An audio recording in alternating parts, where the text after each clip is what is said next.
So point number one is, what's the real deal? So I mean, what I want to say here is, when you feel that you have failed at something, you feel the pain. You feel sometimes depressed and you feel sad.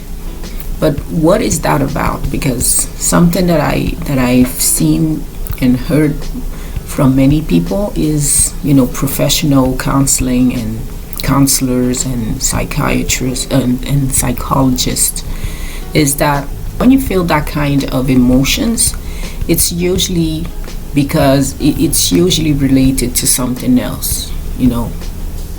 The failure, the thing, the action that put you in that state is reminding you of something else that went wrong in the past.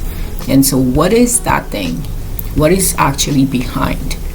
What is really happening? Why do you feel bad? So you need to dig and find what is really behind that. In my case, when that situation happened, so I asked myself, so what was it about? And I think I found the answer. The only problem is now I don't remember what it was. But yeah, I found something, and I can tell you that the experience in itself was more like a magnifying glass, because it was more about something else.